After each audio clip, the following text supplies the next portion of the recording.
So we end our journey with the NES Mega Man games and start with the only classic Mega Man game on the Super Nintendo. I was looking forward to playing this game while several others were snickering.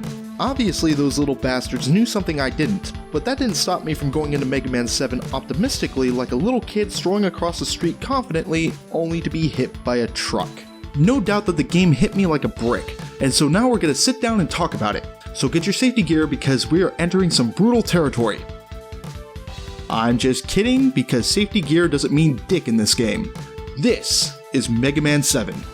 Mega Man 7 was initially released in 1995 for the Super Nintendo, but it was a victim of bad timing.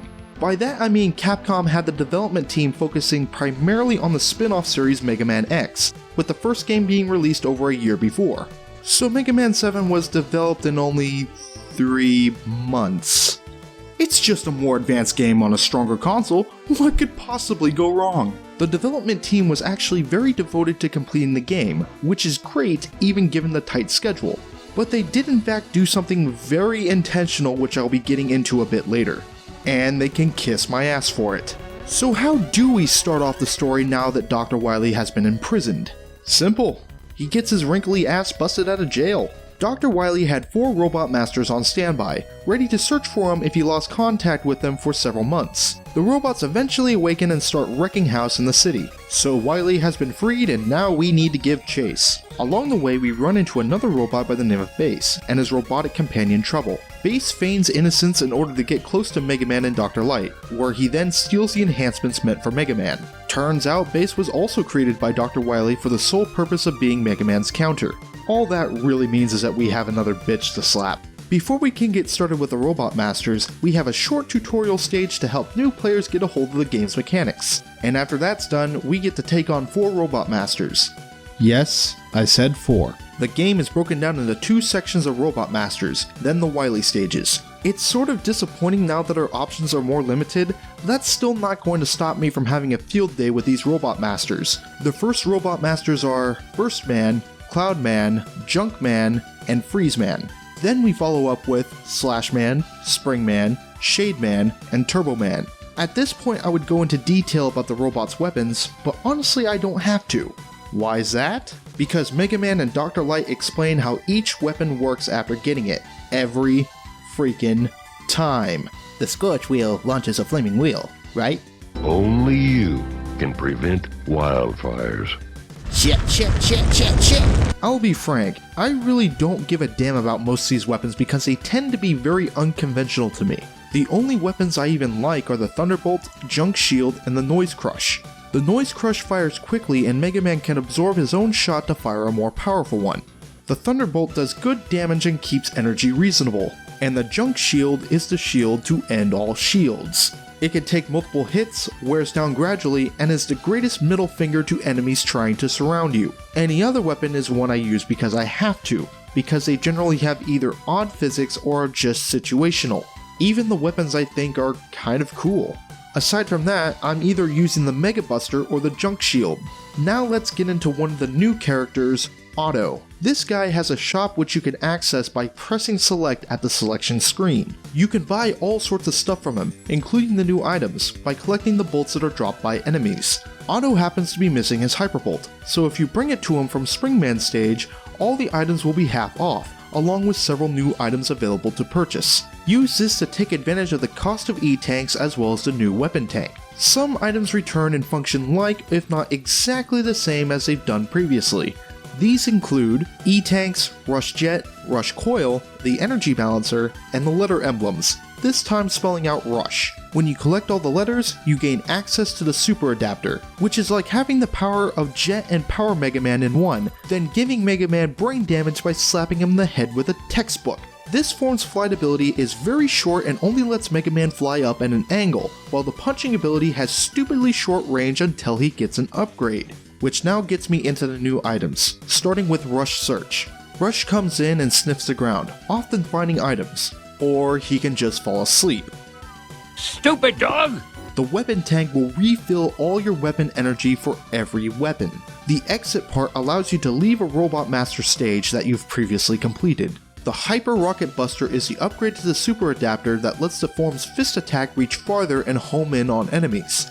The S-Tank works like the mystery tank from Mega Man 4, refilling all your health and weapon energy. Last, there's Proto Man's shield. You need to go out of your way to find Proto Man twice, complete his advice, then encounter him a third time and defeat him.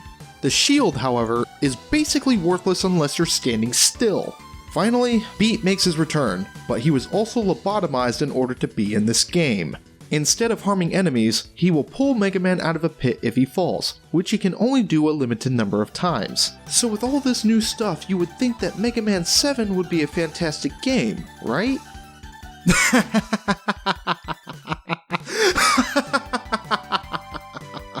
Well, let's get into the things I like first. The most obvious is the updated graphics. 16-bit really serves Mega Man well, and the addition to the updated sprites allows for a more diverse range of dynamic movement.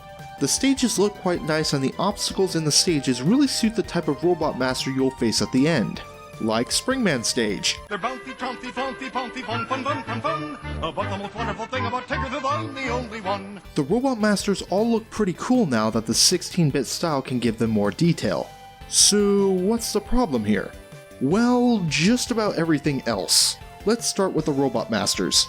Outside of Burst Man, who was a headache from start to finish, all the Robot Masters are really fucking easy when you're using their weakness. When you hit them, they're guaranteed to do the same attack, making them insanely predictable. In fact, they're too easy. And let's not forget that most of the weapons are borderline useless. As for the new items, you have the option to either buy them from Otto's shop or find them within the stage. If you want to get them from Otto, you would need to grind for bolts, which brings the pace of the game to a screeching halt. If you opt to find them instead, then good fucking luck with that, because outside of Proto Man giving you one or two hints, there is no indication of an item hidden in a stage unless it's in plain sight. Not to mention that you would need Rush Search to find these hidden items, which would take you an eternity unless you have a guide. And this doesn't account for the fact that you will likely return to these stages several times just to find everything. Mega Man 7 is trying to have elements of an adventure game, which could work if it was a 3D game, but since it's primarily a platformer, there's more of a focus on reaching the end rather than the search for shit. But then that gets me to the fucking Wily stages. Remember when I said that the Taiko Trash boss from Mega Man 4 was a ton of bullshit because of how easy it was to make a costly mistake? Well, the developers took that problem and made it an entire chunk of the game. It's so easy to fuck up and die that I literally needed to stop what I was doing and take a long breather just so I wouldn't lose my shit. And that's just the stages.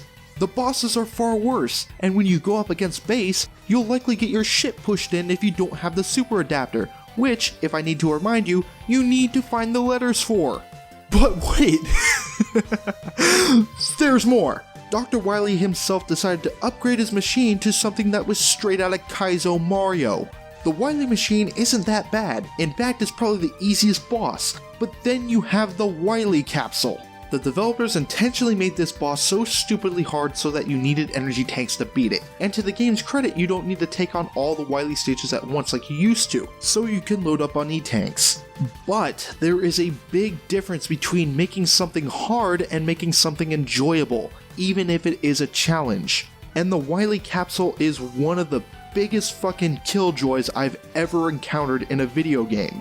And that's considering the fact that I've endured both the rest of the Wily stages in this game, as well as the entirety of Mega Man 1. You know, I was really quite hopeful for this game. Mega Man 7 is a game that starts off good, as it gives you tutorials to help you get accustomed to how the game and certain obstacles behave, but then it slowly devolves into a game that takes too long if you want to get everything, and very punishing if you don't. Though I was disappointed among other things here, I can only hope for the next game to at least be a little bit better. Next time we're switching over to the PlayStation 3 to continue on with the Mega Man series, and up next is Mega Man 8. Thank you so much for watching, this is Big Magnella, wishing you to have fun, and to take care.